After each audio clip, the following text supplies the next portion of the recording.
கிறிஸ்துக்குள் பிரியமான அன்பு சகோதர சகோதரிகளே, உங்கள் அனைவரும் கர்த்தராகிய இயேசு கிறிஸ்து நாமத்தினாலே வாழ்த்தி வரவேற்கிறேன். இந்த அருமையான நாளை காணும்படியாய் செய்த பிதாவாகிய தேவனுக்கு இயேசு கிறிஸ்து மூலம் நன்றிகளை எடுப்போம்.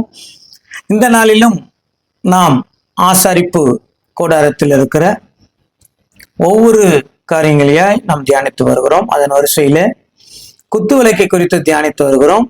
அதுல இருக்கிற அந்த 7 விளக்குகள் எதை குறிக்கிறது என்பதை குறித்து நாம் தியானித்து வருகிறோம்.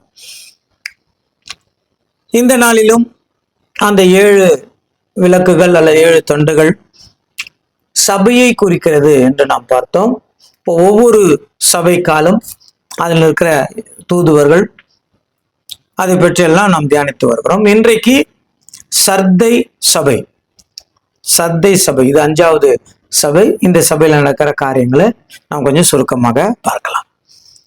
அதனால இந்த சபையினுடைய காலம் கிபி 1367 முதல் கிபி 1517 வரை, அதாவது 13ஆம் நூற்றாண்டிலிருந்து 15ஆம் நூற்றாண்டு வரை அது கால்குலேஷன் இருக்கிறதாக சொல்லப்படுகிறது. ஆகையினால் அந்த காலத்தில் இருக்கிற அந்த சபையினுடைய காரியங்கள் அது எப்படி இருக்கிறது என்பதெல்லாம் நாம் இந்த நாளில் பார்க்கிறோம். தூதுவர் ஜான் விக்லிஃப் என்றவர், இதனுடைய தூதுவர் ஜான் விக்லிஃப் என்றவர். இந்த சத்தை அப்படின்னா அதனுடைய அர்த்தம் மீதியாய் உள்ளவர்கள் அப்படின்னு அர்த்தம் வருது. மீதியாய் உள்ளவர்கள். ஏன் இது மீதியாய் உள்ளவர்கள் அப்படின்னு சொல்றாங்கன்னா அது கூட சில காரணங்கள் சொல்றாங்க. கிபி 33 இருக்கிற சபையினுடைய காலங்கள்ல நாம 7வது சபையில இருக்கிறோம். நம்ம இருக்கிற சபையினுடைய பேர் லவதோக்கியா சபை. அப்போ அந்தந்த காலங்கள் இருக்குது. அந்தந்த காலங்கள்ல சொல்லும் போது இந்த காலம் வரும்போது நிறைய விசுவாசத்திலிருந்து விழுந்துட்டாங்க.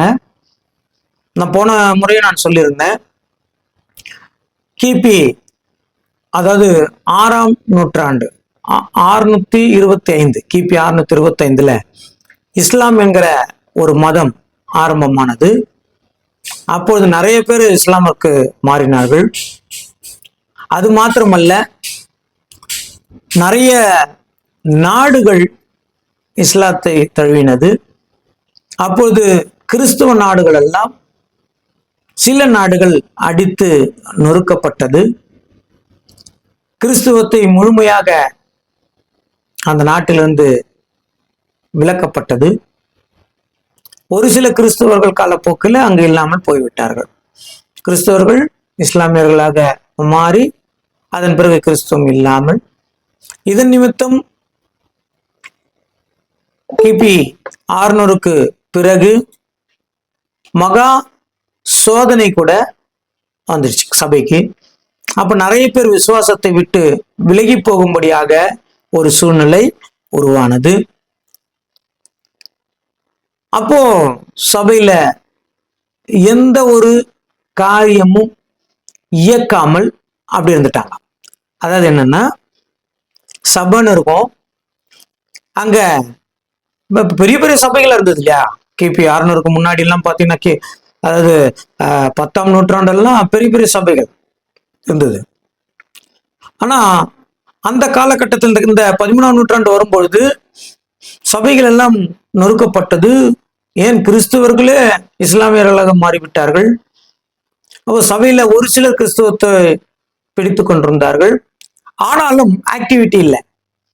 அந்த கிறிஸ்துவர்களுக்கு, அதாவது சபைகள் போதனை செய்யணும், அது கிறிஸ்துவத்தை பரப்பணும், அந்த மாதிரி விஷயங்கள் எந்த விஷயமும் அங்க ஆக்டிவிட்டி இல்லாம போயிடுச்சு.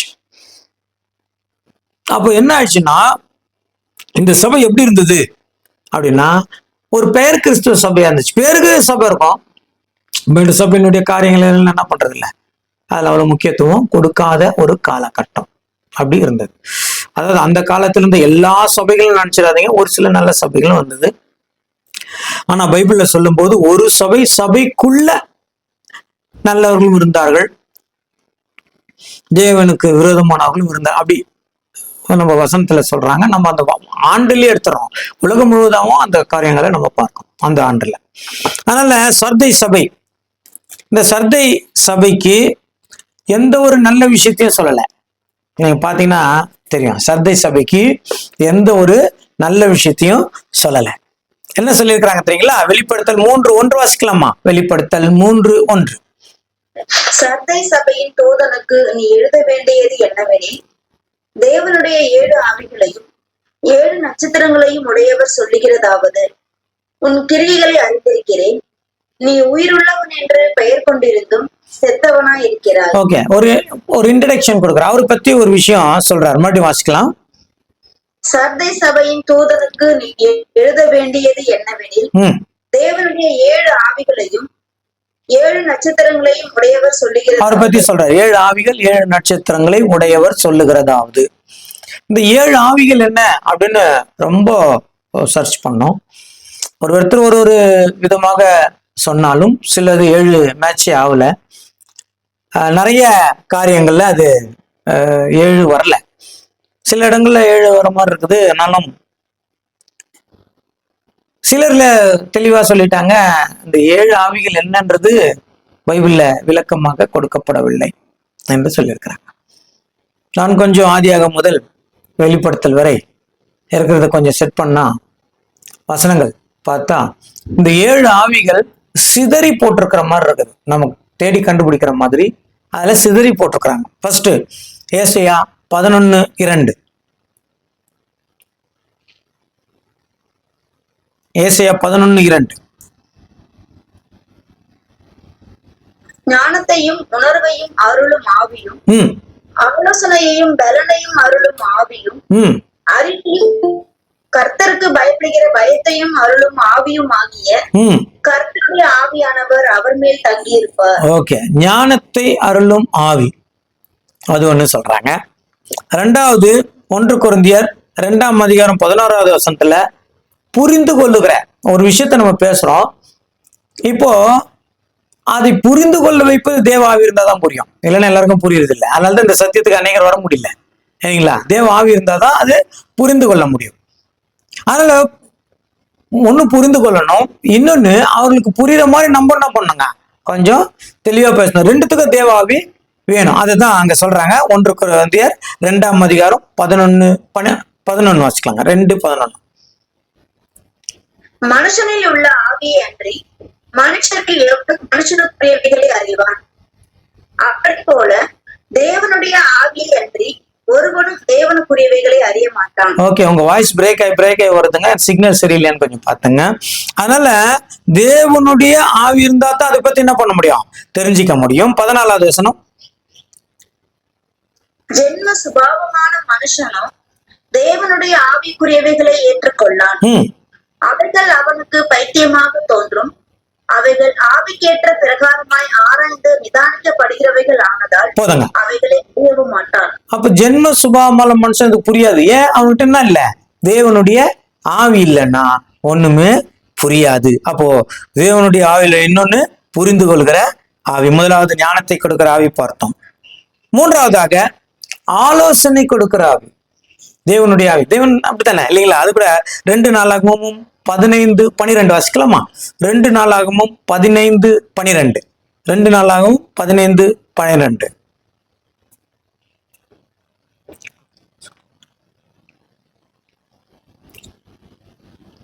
ரெண்டு நாளாகமும் 15:12.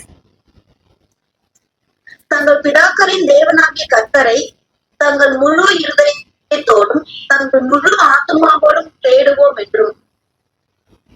2 நாளாகமும் 15:12. ஆமாங்க. ஓகே, 1 நாளாகம் பாருங்க.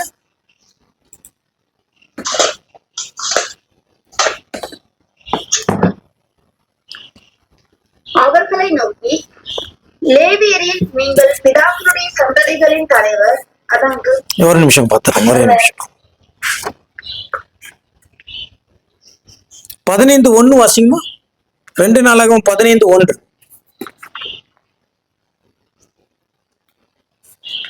அப்பொழுது தேவனுடைய ஆவி ஓபேதின் குமாரனாகிய அசரியாவின் மேல் இறங்கினதினால்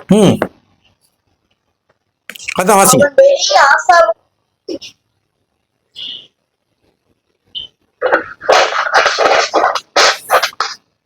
அங்கிள் படிக்கவா? வாசிங்கம்மா. அப்பொழுது தேவனுடைய ஆவி ஓபேதின் குமாரனாகிய அசரியாவின் மேல் இறங்கினதினால் அவன் வெளியே ஆசாவுக்கு எதிர்கொண்டு போய் அவனை நோக்கி, ஆசாவே, யூதா பென்யமின் கோத்திரங்களின் சகல மனுஷரே கேளுங்கள். நீங்கள் கர்த்தரோடு இருந்தால் அவர் உங்களோடு இருப்பார். நீங்கள் அவரை தேடினால் உங்களுக்கு வெளிப்படுவார். அவரை விட்டு விட்டீர்களே ஆகில் அவர் உங்களை விட்டு விடுவார். ஆலோசனை சரிங்களா? கர்த்தருடைய ஆவி அவர்கள போனதுனால கர்த்தர் என்ன பண்றாங்க? அவரு ஆலோசனை.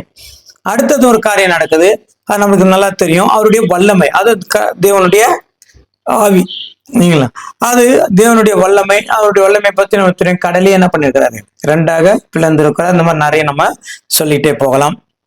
ஐந்தாவதாக பார்க்கிறோம், தேவனுடைய ஆவினால பிசாசை துரத்தினார். மத்தேயு 12:28, மத்தேயு 12:28.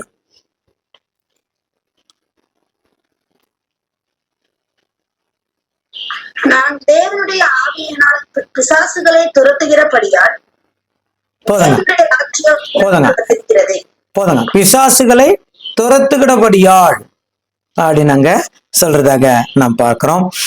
அடுத்தது தேவனுடைய ஆவியினால நாம் கழுவப்படுகிறோம், பரிசுத்தமாக்கப்படுகிறோம், நீதியை நடப்பிக்கப்படுகிறோம் அப்படின்னு 1 கொரிந்தியர் 6:1.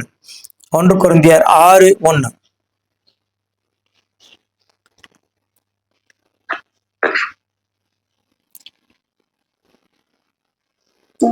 அங்கிள் 1 கொரிந்தியரா? 1 கொரிந்தியர் 6:1. உங்களில் ஒருவனுக்கு வேறு ஒருவனோட வழக்கு உண்டானால் வழக்காடும்படி அவன் பரிசுத்தவான்களிடத்தில் போகாமல் அநீதக்காரிடத்தில் போக துணிகிறது என்ன? அது நம்ம 2:11. 1 கொரிந்தியர் 2:11. மனுஷனில் உள்ள ஆவியே அன்றி அது படிச்சுட்டோம் இல்லையா?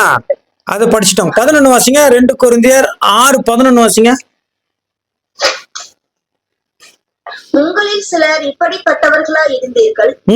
ஆயினும் கர்த்தராகிய இயேசுவின் நாமத்தினாலும் நமது தேவனுடைய ஆவியினாலும் கழுவப்பட்டீர்கள், பரிசுத்தமாக்கப்பட்டீர்கள், நீதிமன்கள் ஆக்கப்பட்டீர்கள்.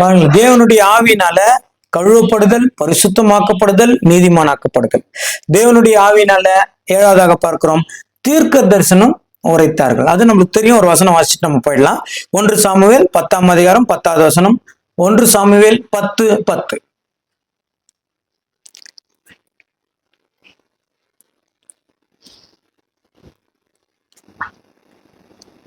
அவர்கள் அந்த மலைக்கு வந்த போது இதோ தீர்க்க தரிசிகளின் கூட்டம் அவனுக்கு எதிராக வந்தது.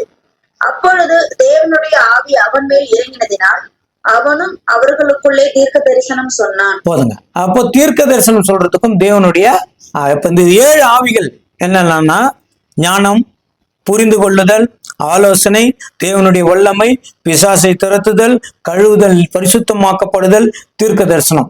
இதுதான் இந்த 7 ஆவிகள் என்று இதுல ஒரு தெளிவு இருக்கிறதாக நம்ம பார்க்கிறோம். 7 ஆவிகள் இது ஒரு தெளிவா இருக்குது. சோ 7 ஆவிகளை உடையவர் அப்படின்னா இது பொருந்தது. அடுத்தது 7 நட்சத்திரங்களை உடையவர். அது நம்மளுக்கு தெரியும். நட்சத்திரங்கள் எதை குறிக்கிறதுங்கன்னா தூதுவர்களை குறிக்கிறது. அது நீங்க வெளிப்படுத்தல் 1ஆம் அதிகாரத்துல அதை பத்திலாம் நம்ம பார்த்திருக்கிறோம். 7 தூதுவர்கள், அதை தான் ஒரு தூதுவர்களாக நம்ம பார்த்துக்கிட்டே வரோம்.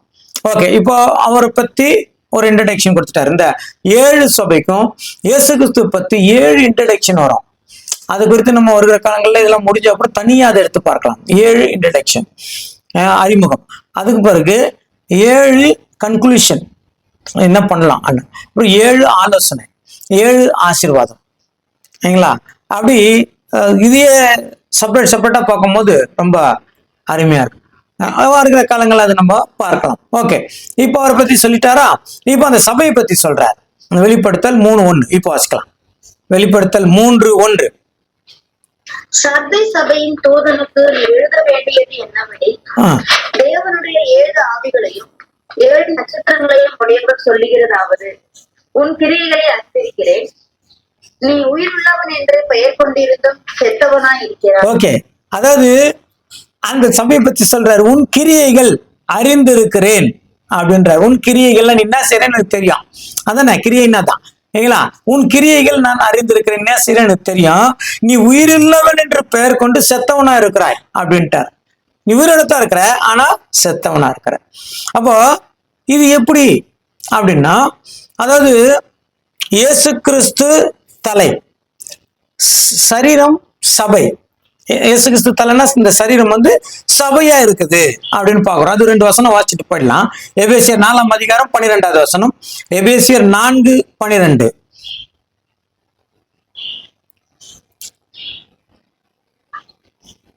பரிசுத்தவான்கள் சீர்பொருந்தும் பொருட்டு சுவிசேஷ ஊழியத்தின் வேலைக்காகவும் கிறிஸ்துவின் சரீரமாகிய சபையானது போதுங்க. கிறிஸ்துவின் சரீரமாகிய, அப்ப சபை எதுக்கு ஒப்பிட்டு பாக்குறாங்க? சரீரம், தலை இயேசு கிறிஸ்து, சரீரமாகிய. இன்னொரு வசனம் கூட இருக்குது பாருங்க. அதுலயே எபேசியர் 1:25, எபேசியர் 1:25 1:25 இல்லைங்களா? அதுல வந்து சரீரமாகிய சபைக்கு இயேசுவை தந்தருள்னு வருமே.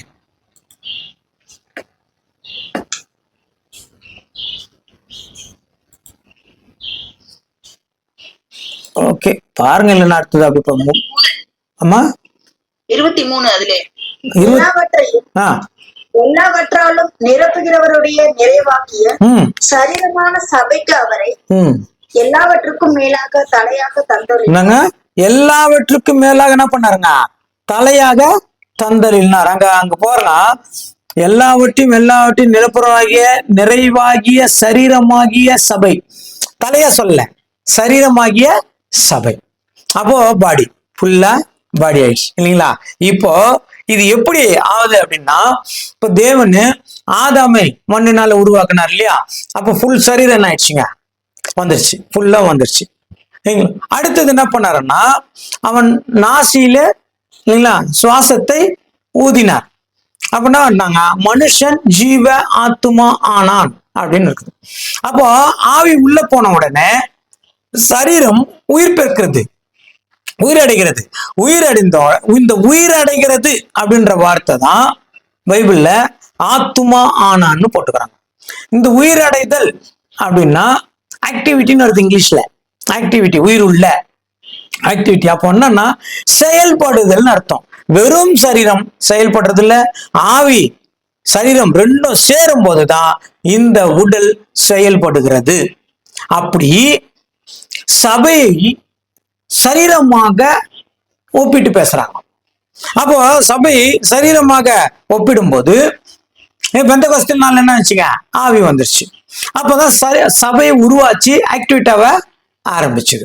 அப்பதான் உலகம் முழுகும் போது சுவிசேஷம் சொன்னாங்க. மற்ற வேலைகள் எல்லாம் வேக வேகமாக நடக்க ஆரம்பித்தது. சரீரம் நல்லா என்ன பண்ணுச்சுங்க, வேலை செய்ய ஆரம்பித்தது அப்படின்னு பார்க்கணும். இப்போ இந்த சரீரமும் ஆவியும் சேரும் போது என்ன ஆகுங்க, மனுஷன் ஆக்டிவிட்டி ஆகிறான் இல்லைங்களா? அதாவது செயல்படுறான் இல்லைங்களா? ஆனா இந்த சர்தை சபை ஆயிடுச்சு, பரிசுத்தாவி பெற்றிருக்குது, ஆனா ஆக்டிவிட்டி ஆகல, செயல்படவே இல்லை. எப்படி இருந்ததுன்னா பெயர் கிறிஸ்துவ சபையா இருந்துச்சு. எப்படி இருந்ததுங்க? பெயர் கிறிஸ்துவ சபையாக மட்டும் இருந்தது. இந்த பெயர் கிறிஸ்துவ சபை என்ன தெரியுங்களா? பெயர் கிறிஸ்துவ சபைன்னா அதாவது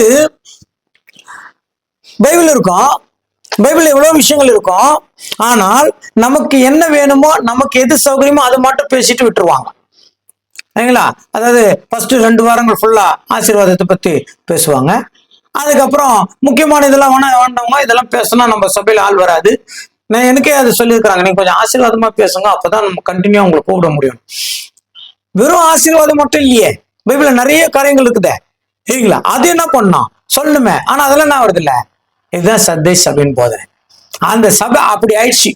நம்ம குவைட்டா எது தேவன் ஆராதனை பண்ணிட்டு போயிட்டா போதும், 4 பேருக்கு நம்ம சத்தியம் சொல்ல தேவையில்ல, நம்ம தெரிஞ்ச சத்தியங்களை அவங்களுக்கு சொல்ல தேவையில்ல, நம்மளுக்கு என்ன வேணும் அது அப்படி குவைட்டா. ஏன்னா அது சூழ்நிலை அந்த மாதிரி. நீங்களா யார் அடிப்பா எப்போ அடிப்பான்னு தெரியாது. ஆனா குவைட்டான ஆயிடுச்சு, போயிடுச்சு. ஆனா தேவன் நம்மோடு கொடுக்குறா, நம்ம ஆக்டிவிட்டா இருக்கணும் அப்படின்றதுனால வச்சுங்க. அந்த சர்தை சபை உண்மையிலேயே சபை வரலாற்றுல பாத்தீங்கன்னா அந்த சர்தை சபை காலத்துல இருந்துதான் சபைகள் பெரிய பெரிய நாடுகள்ல கிறிஸ்துவ சபைகள் எல்லாம் விழுந்து வேற மதம் ஆயிடுச்சுங்க உருவானது. வரலாற்றுல அதை பத்தி பார்க்க முடியும். இன்னும் வரலாற்று சின்னங்கள் இருக்குது. கிறிஸ்தவம் இருந்த நாடுகள்ல இப்பொழுது இல்லை, இதோ இது கிறிஸ்தவம் இருந்த நாடுன்றதுக்கான வரலாற்று ஆதாரங்கள் கூட நாங்க இருக்குது. இப்ப இந்த சபை என்ன ஆயிடுச்சுன்னா பெயர் கிறிஸ்துவ சபை ஆயிடுச்சு.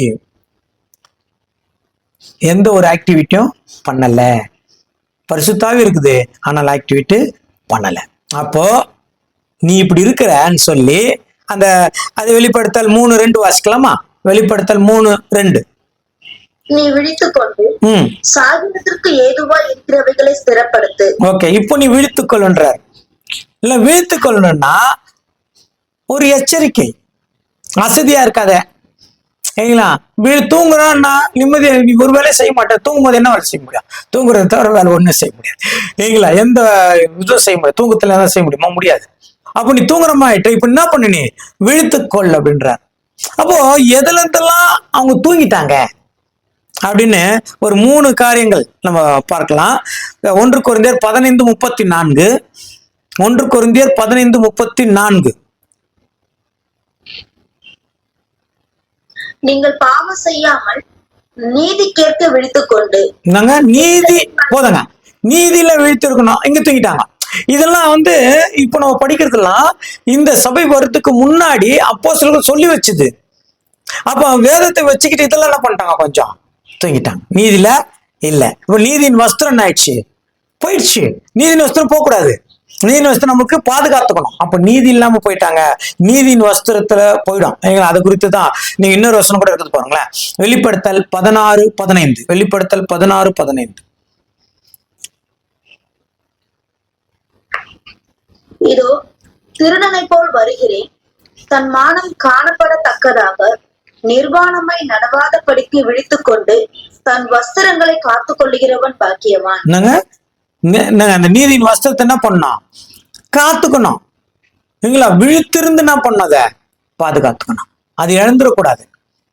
இல்லைங்களா? இழந்துட்டா பணம் வரும்போது ஆயிடும். இது இன்னொரு வசனம் கூட இருக்குது பாருங்க. வேற எதுல தூங்கிட்டாங்க அப்படின்னு எபேசியர் 6:18. எபேசியர் 6:18.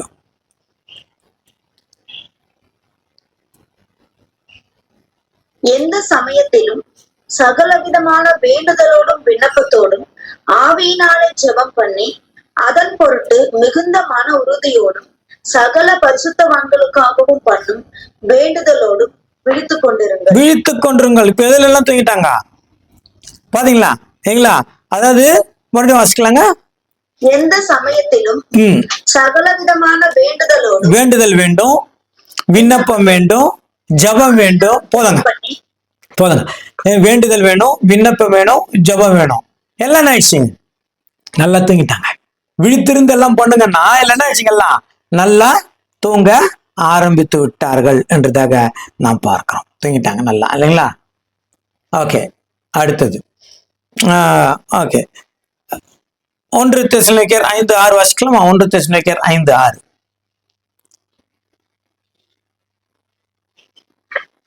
ஆகையால் மற்றவர்கள் தூங்குகிறது போல நாம் தூங்காமல் விழித்துக் கொண்டு தெளிந்தவர்களா இருக்க கடவோம். இந்த எச்சரிப்பு சொல்லிட்டாங்களா? இந்த மாதிரி நீங்க என்ன பண்ணக்கூடாது, தூங்காதீங்கன்னு. ஆனா இவங்க என்ன பண்ணிட்டாங்க? தூங்கிட்டாங்க. அந்த சர்தை சபையில இதெல்லாம் நடக்கும் என்று இல்லைங்களா 1ஆம் நூற்றாண்டிலேயே யோவான் மூலமாக தேவன் வெளிப்படுத்திட்டார். எந்தெந்த காலங்கள்ல இந்த உலகத்துல சபை என்னென்ன நடக்கும் அது 7 பாகமா பிரித்து என்னென்ன நடக்கும் தீர்க்க தரிசனமா சொல்லிட்டாங்க. அப்போ அந்தந்த காலத்துல ஒவ்வொரு வெளிச்சம். இது ஒரு காலத்துல தியானிக்கும் போது அவங்க என்ன எப்படி தியானிப்பாங்கன்னா அந்த சபையில இப்படி ஒரு பிரச்சனை இருக்குது அப்படின்ட்டு யோசிச்சுட்டு விட்டாங்க. ஆனா கடைசி காலத்துல இருக்கிற நமக்கு எல்லாம் என்ன ஆச்சுங்க?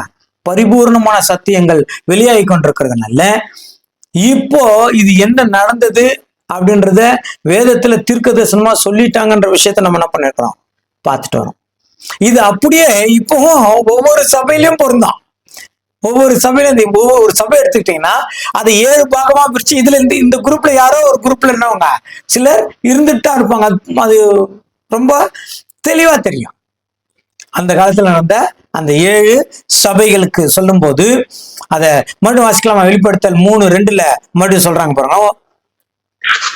நீ விழித்துக் கொண்டு சாகினத்திற்கு ஏதுவா இருக்கிறவைகளை ஸ்திரப்படுத்து, உன் கிரியைகள் தேவனுக்கு முன் நிறைவுள்ளவைகளாக நான் காணவில்லை. பாருங்க, இது 3 பாகம் இருக்குதுல்ல. விழித்து கொண்டு அடுத்தது பாக்குறோம், உன் கிரியைகள் தேவனுக்கு முன்பாக என்ன இல்ல, நிறைவுள்ளதா இல்ல அப்படின்னு என்ன அர்த்தம்? இன்கம்ப்ளீட்டடா இருக்குது. அதாவது என்ன சொல்ல போனா, நம்ம சாதாரண தமிழ்ல சொன்னோம்னா அறக்குறையா இருக்கு. இன்கம்ப்ளீட்டட், அறக்குறையா இருக்கு. ஏன் அறக்குறையா இருக்கு? இவங்க கிறிஸ்துவன் இருக்கிறாங்க, செயல்பாடு இல்லை. தேவனுக்கு முன்பாக நீ கரெக்டா பண்றன்னு தேவனுக்கு என்ன ஆகல, தெரியல. அதுல இன்னொரு பகுதி தான் என்ன சொல்றாங்க சரிங்களா? மட்டும் வாசிக்கலாங்க அந்த வசனத்தை. நீ விழித்துக்கொண்டு சாகிறதுக்கு ஏதுவா இருக்கிறவைகளை ஸ்திரப்படுத்து. ஓகே, விழித்துக்கொண்டு அது அடுத்த பகுதி பார்த்தோம். நடு பகுதி பார்த்தீங்கன்னா, சிலர் சாகும் நிலையில் இருக்கிறார்கள், அவர்களை ஸ்திரப்படுத்துன்னு சொல்றாரு. சிலர் சாகும் நிலையில் இருக்க அப்படின்னா இல்லைங்களா, அவங்க ரொம்ப மோசமான நிலை போயிட்டாங்க. சும்மா பேர் கிறிஸ்துவ இருக்கிறாங்க, தேவனுடைய காரியங்கள் என்ன வரல. சாகும் நிலையில பாவத்துக்குள்ள என்ன இருக்கிறாங்க, ரொம்ப ஸ்லோவா போயிட்டு இருக்கிறாங்க. இப்ப அவங்களையாவது நீ என்ன பண்ணிப்பா, நீ அந்த பாவம் மன்னிப்பா அந்த மாதிரி விஷயங்கள் பத்தி என்ன பண்ணல, ஒண்ணுமே பேசல, எதுவுமே சொல்லல. சபையை வளர்க்கணுன்ற விஷயம் வரல, சபையை பலப்படுத்தணுன்ற விஷயம் வரல. அப்படியே நீ பரிசுத்தாய் பெற்று எல்லாம் இருந்தா அப்படியே என்ன பண்ணிட்ட, சோம்பேறியா உட்காந்துட்ட. சத்தியத்தை தெரிஞ்சு சத்தியத்தை வெளியே சொல்லணும், கேட்க மற்றவர்களுக்கு எடுத்துட்டு போகணுன்ற விஷயமே என்ன ஆகல, வரல உனக்கு. நீ அப்படியே உட்காந்துட்ட. இதனால என்ன ஆயிடுச்சு, கிறிஸ்தவனா இருக்கிறாங்க, ஆனால் தேவனுக்கு விரோதமா அவங்க நடக்கிறதுக்கு நிறைய வாய்ப்பு ஆயிடுச்சு. ஏன்னா அதுக்கான போதனைகள் அதுக்கான காரியங்கள் என்ன பண்ணல, நீ செய்யல. சாவுற நிலைமையில இருக்கிறாங்க, அவங்க செத்துருவாங்க, உடனே அவங்க என்ன பண்ண, சிறப்படுத்து அப்படின்னு சொல்லி இப்போ 3வது எச்சரிக்கையும் ஆலோசனையும் கொடுக்கிறாரு. வாசிக்கலாமா 3வது வசனம்? ஆகையால் நீ கேட்டு பெற்றுக்கொண்ட வகையை நினைவு கூர்ந்து அதை கை கொண்டு மனம் திரும்பு. நீ விழித்திராவிட்டால் திருடனை போல் உன்மேல் வருவேன், நான் உன்மேல் வரும் வேலையை அறியாதிருப்பாய். போதுங்க. இப்போ சத்தியத்தை கேட்டு இல்லைங்களா, அது இன்னொரு வாசிக்கலாங்க 3வது வசனம். ஆகையால் நீ கேட்டு பெற்றுக்கொண்ட வகையை நினைவு கூர்ந்து. நீ கேட்டு பெற்றுக்கொண்ட வகையை நினைவு கூர்ந்து அதை கை கொண்டு நடக்கணும்ட்டாரு. இப்போ என்ன விட்டுறாங்க, ஒரு எச்சரிக்கை. ஏற்கனவே உனக்கு நிறைய சத்தியம் சொல்லியாச்சு, இப்போ அதை நம்ம திருப்பி என்ன பண்ண, ஒரு ரிவிஷன் பண்ணிக்கோ. சரிங்களா, அதான் தேவன் சொல்ல, ஒரு ரிவிஷன் பண்ணிக்கோ. சத்தியத்தை திருப்பி கை கொண்டு பண்றது அது மாத்திரம் இல்ல, மற்றவர்களே அதுல என்ன பண்ண, நீ நடத்து அப்படின்றார். இந்த எபேசியர் 4ஆம் அதிகாரம் 15வது வசனத்துல சொன்ன காரியங்கள் தான் மட்டும் அங்க ரிப்பீட் ஆகுது. வாசிக்கலாங்க எபேசியர் 4:15. அன்புடன் சத்தியத்தை கை கொண்டு தலையாகிய கிறிஸ்துவுக்குள் எல்லாவற்றிலேயும் நாம் வளருகிறவர்களா இருக்கும்படியாக அப்படி செய்யும். அன்புடன் சத்தியத்தை என்ன பண்ணோம், கை கொண்டு வளரணும்னார. இது என்ன ஆயிடுச்சு, அங்க போயிடுச்சு. இதுல ஒரு விஷயம் என்னன்னா, இந்த எபேசு எழுதின அப்போஸ்தலன் பவுலுக்கும் வெளிப்படுத்தின புஸ்தகம் எழுதின யோவானுக்கும் இவங்க என்ன எழுதுனாங்கன்னே தெரியாது. ஆனா ரெண்டுக்கும் என்ன இருக்குதுங்க, ஒரு லிங்கோட தேவன் என்ன பண்ணிருக்கிறாருங்க, நடத்திருக்கிறார். சரிங்களா, அதனால பார்க்கும்போது அங்க இயேசு கிறிஸ்து கூட அதை பத்தி சொல்றாரு. 15:10 யோவான், 15:10 யோவான்.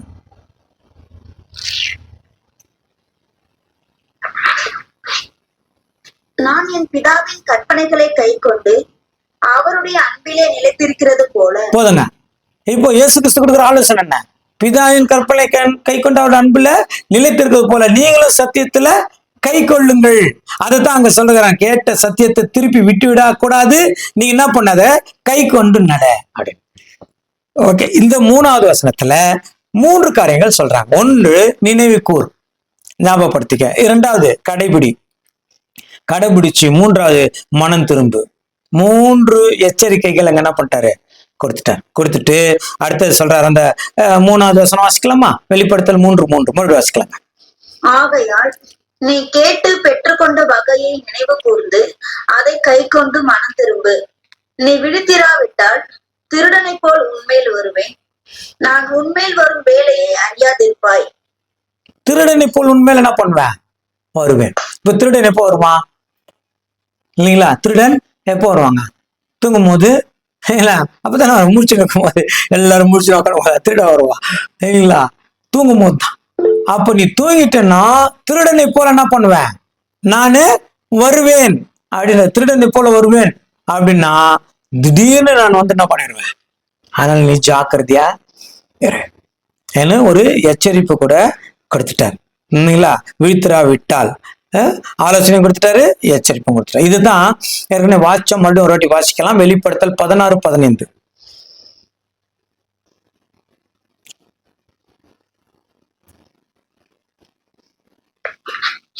இதோ திருடனை போல் வருகிறேன், தன் மானம் காணப்படத்தக்கதாக நிர்வாணமாய் நடவாத படிக்கு விழித்துக் கொண்டு. இப்ப எச்சரிப்பேன். இதே தான் அங்க இப்ப நான் திருடனை போற வர நீ உன்னுடைய நீதியை என்ன பண்ணாத, விட்டுறாத, விழித்து கொண்டு ஜாக்கிரதையா தூங்கிட்டேன்னா இல்லைங்களா நீதி போயிடும். சத்தியத்துல நீதி போயிடும். சத்தியத்தை தெரிஞ்சிருக்கிற நீ நீதியில நடக்கணும். அதுவும் அங்க அதே எச்சரிப்பு தான் ரிட்டர்ன் பண்றாங்க. திருடனை போல நான் என்ன பண்ணுவேன் வருவேன். ஓகேங்களா. இப்போ 4வது வசனம் வாசிக்கலாமா. 4வது வசனம் வெளிப்படுத்தல் 3:4. ஆனாலும் தங்கள் வஸ்திரங்களை அசுஸ்திப்படுத்தாத சில பேர் சர்தையிலும் உனக்கு உண்டு. அவர்கள் பாத்திரவான்கள் ஆனபடியால் வெண் வஸ்திரம் தரித்து என்னோட கூட நடப்பார்கள். போதுங்க. இப்போ இவ்வளோ அந்த சபையில குறை சொல்லிட்டாரு. ஆனா அவனு சொல்றாரு ஆனாலும் சிலர் இருக்கிறாங்க. இதான் சபைக்கு இருக்கிற ஒரு பிளஸ் பாயிண்ட். ஆனாலும் சிலர் இருக்கிறாங்க. அவங்க எப்படி இருக்கிறாங்கன்னா நீங்களா அதாவது சிலர் கிறிஸ்துவுக்காக வாழறாங்க. இவர்கள் பரிசுத்தமாக இயேசுவோட நடக்கிறாங்க. அப்படின்னா அர்த்தம் இயேசுவை ஃபாலோ பண்றாங்க. பிலீவர் இல்ல, விசுவாசி இல்ல. இயேசுவை போல நடக்கிறவர்கள், இயேசுக்காக தன்னை அர்ப்பணித்து வாழ்கிற ஃபாலோயர்ஸ், பின்பற்றுகிறவர்களா இருக்கிறாங்க. அவங்க என் கூட இருக்கிறாங்க, அவங்க என் கூட நடக்கிறாங்க அப்படின்னு சொல்லி அப்புறம் கண்டினியூ பண்ணலாங்க. அவர்கள் பாத்திரவான்கள் ஆனபடியால் வெண் வஸ்திரம் தரித்து என்னோட கூட நடப்பார்கள். என்னங்க இப்போ அவங்களுக்கு நான் என்ன பண்ணுவேன், வெண் வஸ்திரம் கொடுப்பேன், என்னோட கூட என்ன பண்ணுவாங்க நடப்பார்கள். இப்போ வஸ்திரம்னா நீதினு பார்த்தோம், வெண் வஸ்திரம்னா பரிசுத்தம் உள்ள நீதி. நீதியில நிறைய இருக்கு இல்லையா. சுயநீதி இருக்குது, தேவநீதி இருக்குது இல்லைங்களா. ஓ தேவநீதி பரிசுத்தம் உள்ள நீதி கரெக்டா இருக்கும். சுயநீதி நம்ம பக்கம் சொல்றது, நான் சொல்றதுதான் கரெக்டுன்னு இருக்கும், அது சுயநீதி. ஆனா வெண் வஸ்திரம் என்ன பண்ணுவேன் கொடுப்பேன் என்று சொல்லி அடுத்ததுங்க கண்டினியூ பண்ணலாம். ஜெயம் கொள்ளுகிறவன் எவனோ அவனுக்கு வெண் வஸ்திரம் தரிப்பிக்கப்படும். ஜீவ புஸ்தகத்திலிருந்து அவனுடைய நாமத்தை நான் கிறுக்கி போடாமல். பாத்தீங்களா பாருங்க. இப்போ ஜெயம் கொள்கிறவன் வெண் வஸ்திரம் கொடுத்துருவேன் அது சொல்றாரு. இப்போ ஃபைனல் சரிங்களா. என்ன மாதிரியான ஆசீர்வாதம் சொல்றாரு. வெண் வஸ்திரம் உனக்கு என்ன பண்ணுவேன் கொடுத்துருவேன். அடுத்த பாயிண்ட் சொல்றாரு. அடுத்த பாயிண்ட் வாசிங்க. வெண் வஸ்திரம் கொடுத்து ஜீவ புஸ்தகத்தில் இருந்து அவனுடைய நாமத்தை நான் கிறுக்கி போடாமல். ஓகே, பேர் என்ன பண்ண மாட்டேன், அவன் பேரை நான் ஜீவ புஸ்தகத்துல கிறுக்கி போட மாட்டேன். கிறுக்கி போறது நான் அழிச்சிருவேன், அழிக்க மாட்டேன். இவங்கள நான் அழிக்க மாட்டேன். அப்போ கிறுக்கி கூட போடுவாரா, அதாவது அழிச்சிருவாரா அப்படின்னா ஆமா. யாரெல்லாம் இப்ப செலக்ட் ஆகி அந்த பேர் எழுதப்பட்டிருக்குதோ அந்த மாதிரி இவங்க வரலன்னா தேவன் என்ன பண்ணிடுவாரு அழிச்சிருவாரு. அதுக்கு தான் அந்த சர்ச்சை சபை நீ செத்தவனா இருக்கிற, கொஞ்சம் விழிச்சுக்கோ, சத்தியத்துக்காக நீ இன்னும் உன்னுடைய வாழ்க்கைய தொடர்ந்து வா, சத்தியத்துக்காக வாழு, சத்தியத்துக்காக இரு, சத்தியத்துக்காக எல்லாத்தையும் நடத்து. உன்னை சுற்றி பிரச்சனைகள் இருக்கும், உன்னை சுற்றி உபத்திரவங்கள் இருக்கும், உன்னை சுற்றி பாடுகள் இருக்கும், உன்னை சுற்றி கஷ்டங்கள் இருக்கும். ஆனாலும் நீ நீதியா நடக்கணும், நீதான் நீதியா நடக்கணும். இன்னொருத்தர் உனக்கு நீதியா நடப்பாங்கன்னு எதிர்பார்க்காத, அது நடக்காது. யார் ஒருத்தர் உண்மையான நீதியில இருக்கிறாங்களோ அவளுக்கு விரோதமாக நீதி கிடைக்கவே கிடைக்காது. ஏன்னா அப்படித்தான் தேவன் அந்த சிஸ்டம் வச்சிருக்கிறாரு. அப்போ அப்படி கொடுக்கும் போது நாம் தேவனுக்குள்ள எப்படி எல்லாம் இருக்கிறோம்னு ஒரு பரீட்சை, பர்மனன்ட் இல்லை, அது ஒரு பரீட்சை. அப்படி இருக்கு. எல்லாம் தெரிஞ்சா ஜீவ புஸ்தகத்துல அவன் பேர் என்ன ஆகும் இருக்கும், கிறுக்கி போட மாட்டார். இல்லைன்னா கிறுக்கி போட்டுருவார். யாத்திராகமும் 32-33 இருக்குது, பழைய ஏற்பாடுல இருக்குதுங்க, அது வாசிக்கலாம். யாத்திராகமும் 32-33 சொல்றாங்க. நான் என்ன பண்ணிருவேன் கிறுக்கிருவனே சொல்றாங்க. ஒரு வசனம் வாசிக்கலாம். அப்பொழுது கர்த்தர் மோசையை நோக்கி, எனக்கு விரோதமாய் பாவம் செய்தவன் எவனோ அவன் பேரை என் புஸ்தகத்திலிருந்து கிறுக்கி போடுவேன். என்னங்க, எனக்கு பாவம் செஞ்சா நம்ம கிருப்பி அப்ப புஸ்தகத்துலங்க ஆல்ரெடி என்டர் ஆயிக்குது. அது என்ன புஸ்தகங்க, ஜீவ புஸ்தகம் இல்ல, நித்திய ஜீவன் நமக்கு கொடுப்பேன் என்று சொன்ன வாக்குத்தத்தம் கொடுத்துட்டாரு. ஆனா அதுக்கு விரோதமா வாக்குத்தத்தத்தை கொடுத்துட்டு நம்ம சுத்தப்படுத்தி பரிசுத்தமாக்கிட்டாரு. இயேசு கிறிஸ்து ரத்தத்தினால நம்மள பரிசுத்தமாக்கிட்டாரு. பரிசுத்தமாக்கின பிறகு திருப்பி நாம பாவம் செய்தால், மனப்பூர்வமாய் பாவம் செய்தால், அந்த தப்பு பண்ண தப்பு இல்லை அப்படின்னு நினைச்சிட்டு பாவம் செய்தால் இல்லைங்களா, அப்ப தேவன் விட்டுறாரா? நான் உனக்கு என்ன கழிச்சேன்? ஏன்னா தீர்ப்பு எங்க ஸ்டார்ட் ஆகுதுங்க? தேவனுடைய வீட்டுல. தேவனுடைய வீடு நம்ம சபைத்தான். அப்ப நம்மளை விட்டுருவாரா? திருப்பி திருப்பி செஞ்சா, மனப்பூர்வமா செஞ்சா, ஆனா அதை வெறுத்தா, எனக்கு பலவீனத்துல செய்யறேன்னு சொல்லி சொல்லி தேவனை வெறுத்தா தேவன் நம்மளை கட்டாயம் காப்பாத்துவாரு. ஆனா வெறுக்கிறதுக்கு மனசே இல்லைன்னா ஜீவபுஸ்தகத்து பேர் என்ன பண்ணிடுவாரு?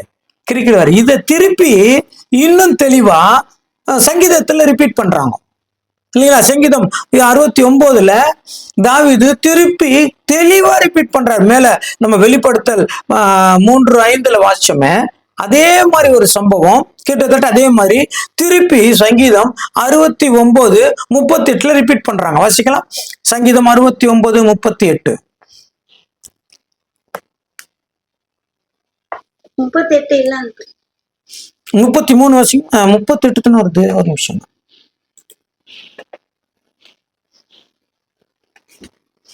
கிறுக்கி போடுன்னு வருதுங்களா?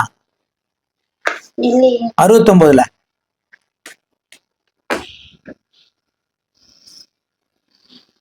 இன்னைக்கு ஏதோ கண்ணாடி சரியில்லைன்னு நினைக்கிறேன். தப்பு தப்பா வசனம் மாத்தி மாத்தி எடுக்கும் போது கரெக்டா வந்தது. 28. எதுங்கம்மா? 69:28. 28. Okay okay. ஜீவ புஸ்தகத்திலிருந்து அவர்கள் பேர் கிறுக்கப்பட்டு போவதாக. ஓகே, இன்னொரு வாட்டி வாசிக்கலாமா? ஜீவ புஸ்தகத்திலிருந்து அவர்கள் பேர் கிறுக்கப்பட்டு போவதாக. அதுதாங்க அவர்கள் பேர்னா அவங்க ஜீவ புஸ்தகத்திலிருந்து அவர்கள் பேர் கிறுக்கப்பட்டு போவதாக. அது மேல வசனம்லாம் வாசிச்சா நம்மளுக்கு அதை பத்தி தெரியும். ஜீவ புஸ்தகத்திலிருந்து என்ன பண்ணிடுவாராம்? கிறுக்கி போட்டுடுவார். அது சொல்றாரு, நீ இது செஞ்சு யாரெல்லாம் உன் சபை யூஸ் இல்லை, ஆனா சிலர் இருக்கிறாங்க, அவங்களுக்கு மட்டும் நான் ஜீவ புஸ்தகம் வெண் வஸ்திரம் கொடுப்பேன், அவங்களுக்கு ஜீவ புஸ்தகத்துல இருந்து என் பேர் என்ன பண்ண மாட்டேன், கிறுக்கி போட மாட்டேன். அடுத்த பகுதி சொல்றாரு, கண்டினியூ பண்ணலாங்க. அது வெளிப்படுத்தல் 3:5. என் பிதா முன்பாகவும் அவருடைய தூதர் முன்பாகவும் அவன் நாமத்தை அறிக்கையிடுவேன். என்னங்க? இப்போ பிதா முன்பாகவும் தூதர் முன்பாகவும் என்ன பண்ணுவேன்? அறிக்கையிடுவேன். அப்போ நம்மளுக்காக பரிந்து பேசுவாராம் இல்லைங்களா? எப்பெல்லாம் பரிந்து பேசுவார்னா, நம்ம இந்த இதுல பாவம் செய்யும் போது கூட பரிந்து பேசுவார்னு ஒரு வசனம் இருக்குது. 1 யோவான் 2:1 வசனம். 1 யோவான் 2:1. 1 யோவான் 2:1. என் பிள்ளைகளே, நீங்கள் பாவம் செய்யாதபடிக்கு இவைகளை உங்களுக்கு எழுதுகிறேன்.